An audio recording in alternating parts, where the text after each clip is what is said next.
Perseus Mandate is the F.E.A.R game that almost nobody remembers, and honestly there's a reason for that.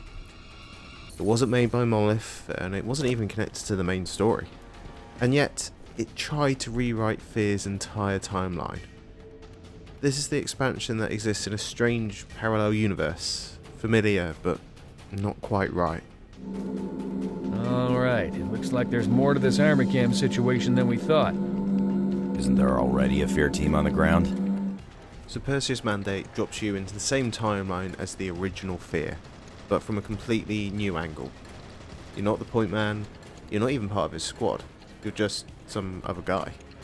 A second F.E.A.R team that apparently existed this whole time, but nobody ever bothered to mention. It's like TimeGate Studios looked at F.E.A.R and said, yeah, we'll just add in another protagonist, no one will really notice. And the weird part, the game treats this like it's always been canon. Where do you think you're going? So just like Extraction Point, Perseus Mandate was built by TimeGate Studios. But this time, they weren't continuing the story, they were reinterpreting it. So the gunplay is still fun, the slow-mo still hits really hard, and the replica soldiers still feel great to fight. But everything around that core, it kind of feels a bit off. The atmosphere is brighter, the horror is massively toned down, and the story leans more into the sci-fi action more than the psychological dread.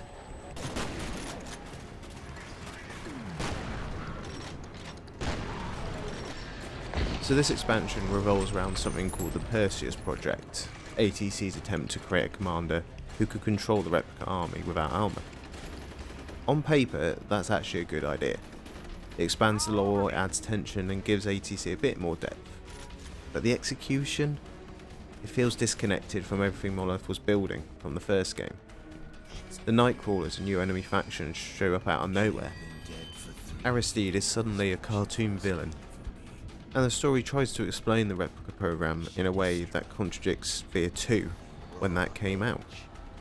It's like watching an alternative timeline where the writers didn't quite get the memo. So actually the biggest issue with Perseus Mandate is actually very simple. It's happening at the same time as the original F.E.A.R, but it doesn't matter. Nothing you do affects the main story, and nothing the point man does affects you. It's two games running in parallel, pretending that they're connected. And because of that, the expansion never really builds tension, so you already know how F.E.A.R ends, you already know Alma's fate. You already know the replica's army's secret. Perseus Mandate is trying to add to a story that's already complete. So is Perseus Mandate a bad game? No, it's just unnecessary. It's fun in short bursts, and the combat is still great, and if you love F.E.A.R's gameplay, there's plenty to enjoy. But as a piece of the F.E.A.R universe, it feels like a side story, from a different timeline, one where TimeGate was trying to keep the series alive without the people who created it. It's the expansion nobody talks about, because it never really, truly felt like F.E.A.R.